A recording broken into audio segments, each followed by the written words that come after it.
마태복음 15장 21절에서 28절까지의 말씀을 봉독하겠습니다. 예수께서 거기서 나가사 두로와 시돈 지방으로 들어가시니 가나안 여자 하나가 그 지경에서 나와서 소리질러 이르되 주 다윗의 자손이여 나를 불쌍히 여기소서 내 딸이 흉악하게 귀신 들렸나이다 하되 예수는 한 말씀도 대답하지 아니하시니 제자들이 와서 청하여 말하되 그 여자가 우리 뒤에서 소리를 지르오니 그를 보내소서. 예수께서 대답하여 이르시되 나는 이스라엘 집의 잃어버린 양 외에는 다른 데로 보내심을 받지 아니하였노라 하시니 여자가 와서 예수께 절하며 이르되 주여 저를 도우소서. 대답하여 이르시되 자녀의 떡을 취하여 개들에게 던짐이 마땅하지 아니하니라. 여자가 이르되 주여 옳소이다마는 개들도 제 주인의 상에서 떨어지는 부스러기를 먹나이다 하니 이에 예수께서 대답하여 이르시되 여자여 내 믿음이 크도다 내 소원대로 되리라 하시니 그때로부터 그의 딸이 나으니라. 아멘. 이 말씀은 살아계신 하나님의 말씀입니다. 하나님께 감사드립니다. 오늘 이 새벽에 하나님이 주시는 이 본문은 공생애의 주 무대였던 갈릴리 지방을 떠나서 두로와 시돈 지방으로 들어가시는 이야기입니다. 그리고 그 땅에서 가나안 여인의 딸을 치료하신 이야기입니다. 두로와 시돈은 이방 도시입니다. 그리고 가나안 여자를 만났습니다. 이방 지역에서 만난 이방 여인과의 대화를 통해서 예수님의 지경이 얼마나 넓고 크신지를 보여주고 있습니다. 우리는 하나님의 전능하심과 광대하심을 말하면서도 하나님의 은혜를 스스로 제한하기도 합니다. 교회에서 또 하나님을 믿는 사람들 사이에서는 은혜를 얘기하기가 쉽고 또 편하게 이야기를 하죠. 그렇게 하나님에 대해서 잘 얘기할 수 있지만 우리의 삶의 자리로 돌아가면 우리는 믿음을 잠시 마치 내려놓은 사람처럼 그렇게 살 때가 많고 세상의 방법으로 살아갈 때가 많습니다.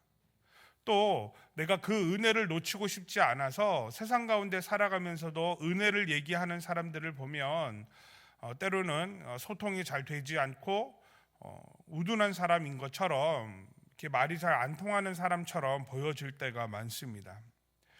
왜 이런 일들이 일어나고 또 우리의 삶이 그렇게 되는 걸까요? 하나님은 분명히 세상과 믿음의 그 지경에서 구분하지 않으셨고 늘 삶의 자리에서 하나님은 우리를 만나주셨고 우리와 동행하셨음에도 불구하고 우리는 그것을 구분하는 것이 더 편하고 쉽다고 생각이 되는 이유가 무엇일까요?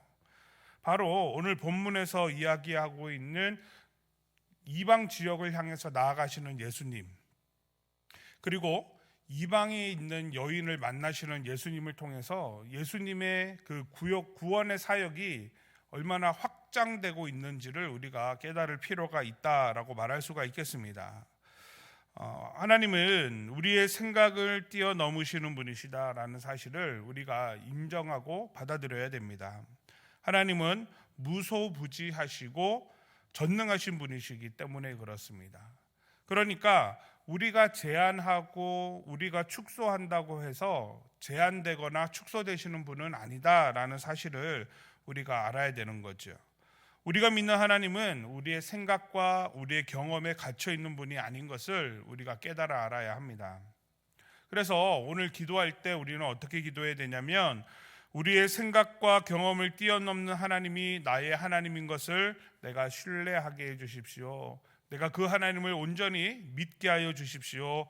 그렇게 기도할 수 있기를 바랍니다. 그래서 내가 가진 생각, 내가 가진 방법보다 훨씬 크고 뛰어나신 하나님께서 나의 삶을 주도하시고 나의 삶에 동행하여 주실 줄을 믿고 기도하는 저와 우리 성도님들 되시기를 주님의 이름으로 축복합니다. 가나안 여자가 예수님이 오시니 소리를 지릅니다. 주 다윗의 자손이여 나를 불쌍히 여기소서 내 딸이 흉악하게 귀신 들렸나이다 네 이렇게 부르고 있는 거죠. 다윗의 자손이라고 부르는 것은 신앙적인 고백으로 역사적인 전통을 가진 오실 메시아, 그러니까 유대인들이 말하고 있는 그 메시아를 기다리고 있는 그 믿음에서 기반이 되고 있다라는 겁니다. 그런데 이 이야기를 누가 하고 있냐면 이방의 여인이 하고 있다라는 거죠. 예수님에 대해서 정확하게 알고 부르고 있다라는 겁니다. 유대인들은 예수님을 오히려 인정하지 못하는데 이 이방 여인은 예수님에 대해 너무나도 분명하게 고백하고 있는 겁니다.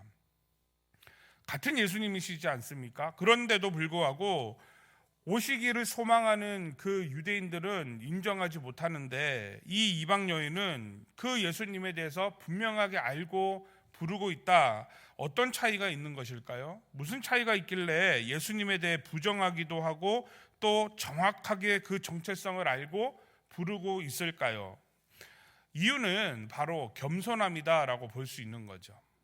유대인들은 자신들이 이미 알고 있는 율법과 성경으로 인해서 마음속에 교만함이 있는 거예요. 내가 그 정도는 알아.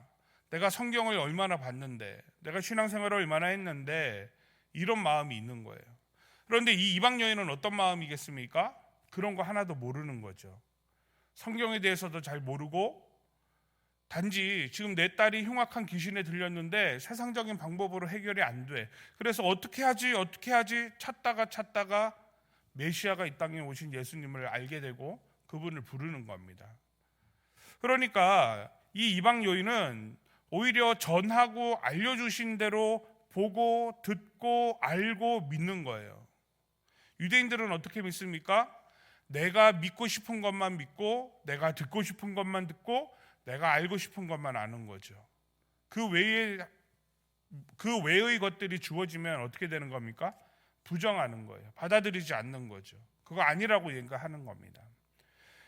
이런 차이가 있다라는 거예요. 어디서 오는 겁니까? 겸손함에서 온다라는 것을 우리는 본문을 통해서 알 수 있습니다.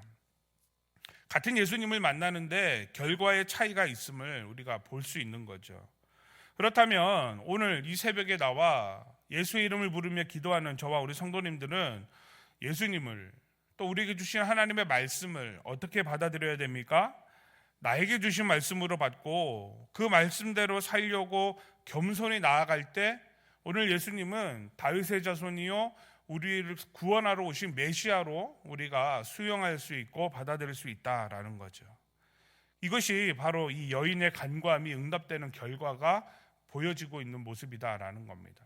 우리가 알고 있는 것에 갇혀서 예수님은 이렇게 하시는 분이고 이렇게만 하면 되고 그거는 아니고 구별하고 분별하는 것도 중요하지만 받아들이고 수용하는 것, 겸손함으로 나아가는 것이 중요하다라는 것을 알 수 있는 거죠.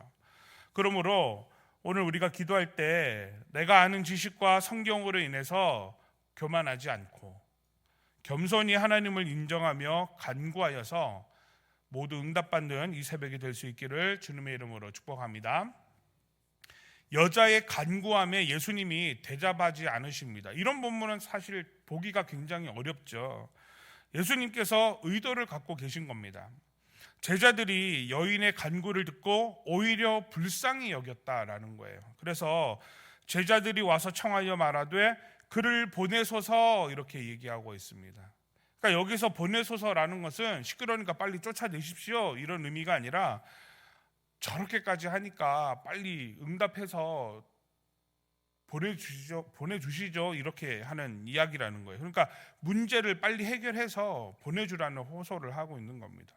그동안의 일들은 보면 어떻습니까? 제자들이 그렇게 하면 안 돼, 예수님은 그렇게 하는 분이 아니야, 이렇게 하면 예수님이 내버려 두어라, 저가 나에게 오게 내버려 두어라 이래서 고쳐주시고 이렇게 했는데 오늘은 오히려 이게 지금 반대로 되어 있는 이야기인 거죠. 제자들도 들어주기를 요청하는 이 간절한 여인의 외침이 있었다라는 거예요. 그런데 예수님의 반응이 심상치가 않으신 거죠. 예수님의 침묵은 무슨 의도이겠습니까? 예수님의 침묵은 우리가 중요하게 기억해야 하는 것인데 거절이 아니다라는 거예요. 우리의 믿음을 깊게 하시는 하나님의 방법일 수 있다. 그래서 이 여인이 더욱 주님을 간절하게 붙들게 되되 어떻게 붙드는 거예요? 나의 열심과 나의 성실함으로 붙드는 것이 아니라 그 주님의 주되심으로 붙들고 있는 거라는 거죠. 내가 열심히 부른다고 되는 게 아니라는 걸 알게 되는 거예요. 누가 응답해야 되는 겁니까? 예수님이 응답해야 되는 거예요. 그러면 어떻게 부르짖어야 되는 거예요?